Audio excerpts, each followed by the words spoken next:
entramos en un tema más específico que tiene que ver con las medidas. También queremos ver qué pasa con estas variaciones del virus que nos asustan. ¿Qué significa?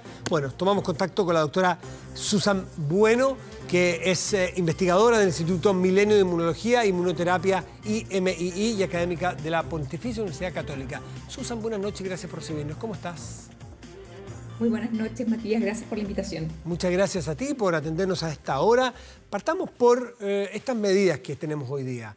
Pasamos susto, reconozcámoslo. A mediodía, al menos yo en el lugar que estaba, en la radio, habíamos 7, 8 personas, nadie hablaba. No se movía una mosca mientras esperábamos que el ministro París o que la subsecretaria Martorell diera a conocer la medida, porque sabía que alguna comuna de la región metropolitana al menos retrocediera a fase 1. Bueno, no pasó nada, hasta el 4 de enero nos dieron, por así decirlo, una yapa, pero depende mucho de nosotros. ¿Cómo viste esas medidas que se tomaron con las cifras que se están dando? No, absolutamente. Yo creo que uno de los aspectos muy importantes que tú dices, Matías, es que esto justamente depende de nosotros, porque actualmente lo que conocemos que podemos controlar y que quizás podemos aplicar masivamente a la población para prevenir el contagio de este virus son las medidas para detener la diseminación, y que básicamente son las medidas que hemos venido usando desde marzo de este año, que es la higiene, el lavado de manos, el uso de mascarilla, el buen uso de mascarilla, porque claramente vemos también el uso de mascarilla que no cumple su objetivo, que es cubrir totalmente la cavidad respiratoria para evitar esta diseminación del microorganismo, separarnos de esta distancia física, tener menos interacción social, porque es lo que conocemos actualmente con certeza, que el virus se transmite de persona a persona por secreciones respiratorias, y por lo tanto tenemos que reducir la probabilidad de tener contacto con otras personas que pudiesen transmitir el virus. Y actualmente, de hecho, las medidas que se tomaron quizás anticipadamente de pasar la región metropolitana a fase 2 claramente ha permitido, quizás más que reducir, detener este aumento que se estaba empezando a ver, y justamente ha permitido que sigamos en fase 2 durante las próximas 2 semanas, que son las últimas semanas del año. Sin embargo, es sumamente importante un aspecto muy relevante que tú mencionaste al inicio, que esto no depende necesariamente de la fiscalización, de que haya, personas en todos los lados fiscalizando, ¿no? Esto es una responsabilidad personal, porque sabemos que claramente las formas en que se contagian el virus, sabemos que las vacunas están llegando, pero están llegando y van a llegar paulatinamente, entonces no va a ser una solución de un día para otro, y esto yo creo que más importante en la vida y para nuestra familia, un regalo de uno mantenerse saludable y que el resto de la familia también se mantenga saludable. Sí, por supuesto. ¿A ti te parece que si continúan las cifras como están o en la tendencia que están, el día 4 de enero nos podemos encontrar con una noticia inesperadamente mala, por ejemplo, que nos perdamos el verano o parte de él, con todo lo que ello significa, y que nos restrinjan más la circulación? O sea, claramente todo esto es una situación dinámica que se va evaluando prácticamente cada día, y justamente los números y el porcentaje de positividad en la población determina mucho cuáles son las medidas que se tienen que tomar, por lo que mencionaba anteriormente, de que la única medida que conocemos en este minuto que nos permite reducir la circulación del virus y que las personas se contagien es tomar medidas que prevengan, la exposición de las personas que estamos susceptibles a este virus a contagiarnos. Y claramente va a depender mucho de cuál va a ser el comportamiento de nuestra población.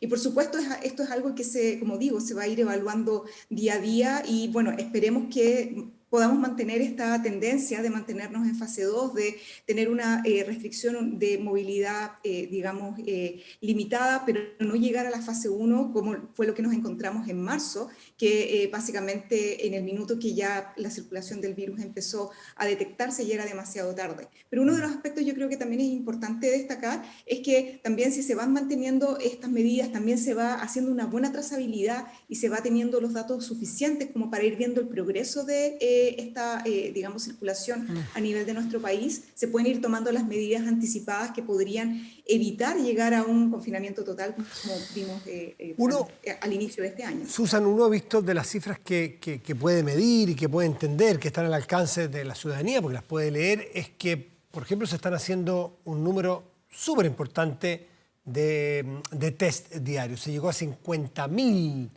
Recordar solamente que el 1 de enero de este año o el 2 de enero de este año había un laboratorio que era capaz de hacer test en Chile, y como mucho, cuando caímos en los primeros meses de confinamiento aquí o de pandemia en Chile, en marzo, abril, se hablaba de que tranquilos porque Chile ha logrado en 2 meses, hablábamos entonces, 2 o 3 meses, ha logrado generar la posibilidad, escuchen bien, de hacer 12.000 test. Y era una cosa como, podemos llegar a 12.000 test. Ha pasado un año y estamos en 50.000 test, con un esfuerzo enorme de los laboratorios, de la comunidad científica, de la autoridad, en fin, de los equipos médicos y los científicos en general. Pero la trazabilidad, mucho se habla, hay que mejorar la trazabilidad. ¿Ha mejorado tanto como se están haciendo test? Porque ahí es más difícil saber si es que hemos avanzado y mejorado en eso. Claro, o sea, uno de los aspectos tienen que ir justamente de la mano, lo que tiene que ver con la capacidad, aumentar la capacidad de nuestro país, y que yo quisiera destacarlo, justamente la inversión que se ha hecho anteriormente, digamos, en ciencia y desarrollo científico en nuestro país ha permitido que estuviesen estos laboratorios a nivel de todas las universidades que son capaces de hacer análisis moleculares, y que cuando se inició esta pandemia rápidamente pudieron adaptarse para poder realizar estos test, y por lo tanto eso ha sido un gran acierto, y justamente la idea es de aumentar esta capacidad de diagnóstico para poder conocer, digamos, cuáles son las personas que están siendo infectadas, y por lo tanto tener esta capacidad de poder identificarlas rápidamente. Pero justamente yo creo que uno de los aspectos que tienen que ir de la mano es también la trazabilidad para poder identificar a los potenciales contactos, porque ya conocemos un poco cómo este virus también tiene sus comportamientos en algunas personas, y en un grupo que no es menor hace enfermedades asintomáticas que permite diseminar, digamos, al virus de manera inadvertida para la persona que lo está realizando.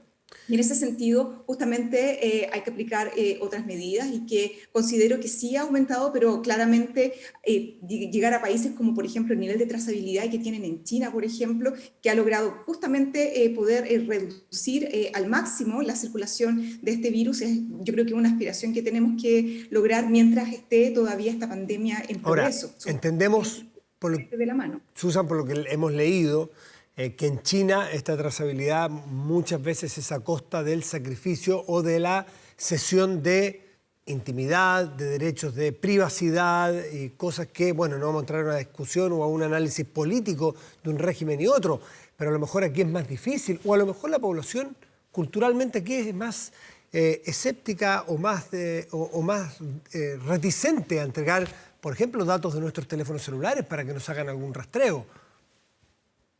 Claro, en ese sentido yo creo que justamente hay aspectos que tienen que ver mucho, digamos, con el comportamiento de las personas en términos de lo que estábamos hablando de cómo se comporta este virus y cómo es la parte de la, digamos, de la transmisión de este virus, y justamente para poder realizar una trazabilidad adecuada, yo creo que es importante tener herramientas que permitan rápidamente a las personas que han sido contagiadas o que básicamente han sido detectadas como personas positivas, puedan básicamente poder identificar a aquellos que puedan estar en contacto. Y yo creo que en ese sentido es sumamente importante que conozcamos y que nos, digamos, interioricemos que justamente la disponibilidad, por ejemplo, de otro tipo de herramientas que se están desarrollando actualmente y que nos van a permitir terminar esta pandemia, como por ejemplo las vacunas, son elementos que son sumamente importantes para poder,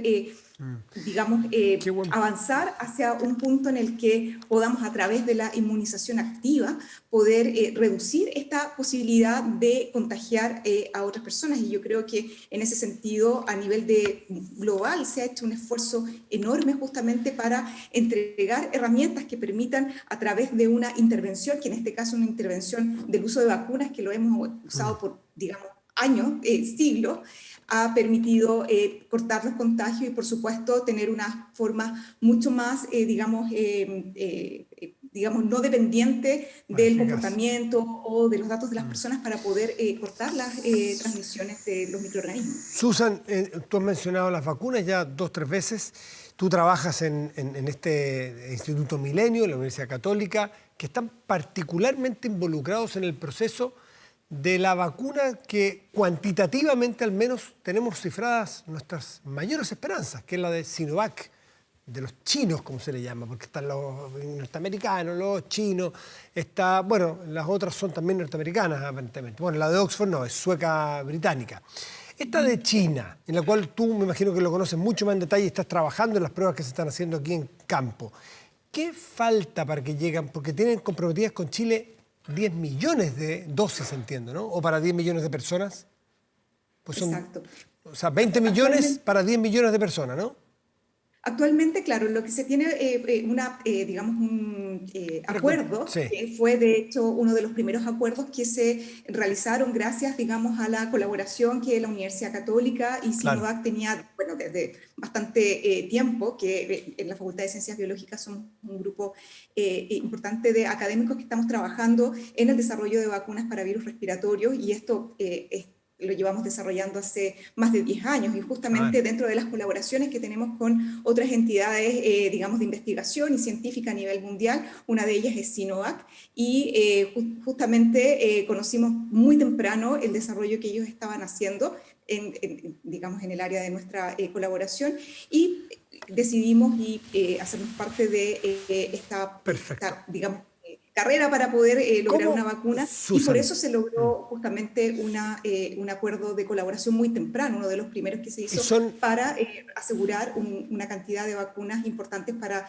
nuestro país. Y de acuerdo a la pregunta que tú me hacías, Matías, ¿qué es lo que falta para que estas vacunas ya empiecen a llegar? Uno de los aspectos muy importantes son los datos de eficacia que se tienen que, digamos, analizar y entregar una vez que todos los análisis que están haciendo en los estudios fase 3 que están ocurriendo en varios países, entre ellos Brasil, que ha reclutado más de 13.000 personas que fueron vacunadas y que se están siguiendo, ver que efectivamente con estos datos la vacuna demuestra eficacia, y una vez que demuestre eficacia, iniciar toda la tramitación para que entidades regulatorias puedan aprobarlas e iniciar su uso de emergencia en los diferentes países, incluido Chile. Si comparamos con otras vacunas que están, ¿cuánto tiempo le debiera faltar en promedio, una aproximación a esos estudios en terreno en Brasil, en Chile y en otros países, en otros continentes, para poder ya dar un número estimado de eficacia? Que para otros lo hemos escuchado en el 93, en el 94%. ¿Cuánto falta para poder tener una cifra de ese tipo, tú crees? Bueno, justamente los estudios, por ejemplo, que se iniciaron en Brasil partieron aproximadamente cerca de agosto de este año, y por lo tanto, actualmente, ya que se ha reclutado un número importante, los resultados deberían estar muy pronto, y esto permitiría ya tener digamos, un dato inicial de la eficacia de esta vacuna, y por lo tanto permitir ya tener, digamos, los antecedentes necesarios como para evaluar su uso y justamente poder Susan, su registro. y no hay ningún antecedente, o sea, voy a poner un escenario hipotético. Puede que termine esto y nos diga, ups, nuestro nivel de eficacia fue 62,3%. ¿Por qué debiéramos suponer que va a andar en el 90% como andan las otras? ¿Por qué tanta esperanza allí? ¿Hay algún antecedente que ya vaya vislumbrando cómo va? Bueno, todos los antecedentes que se generan en estos estudios clínicos tienen que ser analizados por comités independientes. Entonces, ellos reciben los datos que se van obteniendo a través de estos estudios clínicos, y estos comités independientes, que están formados por múltiples expertos, estadísticos, médicos, etcétera, hacen los análisis y entregan la información y, digamos, el resultado de eficacia. Hasta que estos comités no entreguen la información, no se puede anticipar, porque recuerden que estos estudios son del tipo ciego, básicamente. Ni los investigadores ni los... Esta de Sinovac, Susan, ¿en China se ha usado esta de Sinovac o todavía no? Bueno, actualmente esta vacuna recibió justamente una aprobación de emergencia, y ya se ha inmunizado un grupo importante de la población en China, y lo que hasta este minuto sabemos... ¿Con la de Sinovac? Con la de Sinovac, justamente. Perdón, y lo que sabemos disculpa una cosita. De su perfil de su performance es justamente que tiene un excelente perfil de seguridad. Sí, en seguridad sabemos que eso se da en las fases anteriores, 1 y 2. Pero si es que en China ya tienen un permiso, una autorización para vacunación de emergencia, ¿lo hicieron con qué porcentaje de eficacia en China? Actualmente se iniciaron los estudios justamente, o sea, se inició esta vacunación para su aprobación de emergencia con los datos justamente de respuesta inmune. Actualmente la respuesta inmune que se conoce que induce esta vacuna es justamente superior al 96%, es decir, el 96% de las personas que se vacunan son capaces de inducir una respuesta inmune de anticuerpos neutralizantes que conocemos, que son los que al parecer son los que se correlacionan con la protección. Pero definitivamente, una vez que los estudios que se están haciendo en Brasil, que ya está esta fase clínica 3, que tiene este porcentaje importante de población, se liberen, esto va a dar pie para justamente poder comenzar los registros en otros países. Por los antecedentes que ustedes tienen, una vez que ya tengan estos estudios de eficacia en Brasil, en Chile y en otros continentes, ¿es inmediato que van a pedir las autorizaciones a los distintos servicios de salud, así el ISP de Chile y otros paralelos, para entrar, o va a hacer falta alguna publicación en alguna revista científica internacional de renombre y prestigio? Sí, eso es muy importante aclararlo. Obviamente, la publicación de los datos en revistas científicas que tienen comités editoriales y que son evaluadas por pares, justamente le da una, una relevancia importante y es un plus, pero no es un factor, digamos, obligatorio para que las solicitudes de registro de vacunas se realicen en las entidades regulatorias de los diferentes países. Obviamente, todos estos datos independientes que hayan estas publicaciones que se generen en estas revistas internacionales, las entidades regulatorias tienen que tomar todos los antecedentes y revisarlos de manera independiente, justamente para poder analizar toda la información que se tiene, ver la calidad de los datos y de esta manera tomar la decisión de poder registrar una vacuna en cada uno de los países. Y cada país tiene su entidad regulatoria y por supuesto el registro en otras entidades regulatorias de otros países, por supuesto es un buen antecedente. Las publicaciones en revistas científicas son muy buenos antecedentes, pero esto no es, una condición obligatoria, sino que cada país tiene que revisar con su comité los datos que presenta cada una de estas, estas vacunas o estas compañías que están generando estas vacunas para analizarlas de manera independiente y tomar la decisión de que efectivamente cumple con todos los requerimientos para poder ser aplicadas en la población. Esa es una buena radiografía de esa vacuna, de la cual tenemos cifrados como país muy buena parte de nuestras esperanzas por lo cuantitativo, por la cantidad de vacunas y dosis que ha comprometido China con el gobierno de Chile en un acuerdo hecho ya hace muchos meses. Eso es Sinovac, estaremos atentos a las autorizaciones, a los resultados, a las publicaciones y eventualmente a la petición de autorización para que ojalá en enero empiece a vacunarse con Sinovac. Susan, bueno, muchísimas gracias por recibirnos, por explicarnos y por tu tiempo esta noche aquí en Vía Pública. Muchas gracias a ti, Matías, y bueno, todos a seguir cuidándonos mientras no hayan vacunas, tenemos que seguir cuidándonos, como ya lo sabemos. Susan, buenas noches, como siempre, gracias. Buenas noches.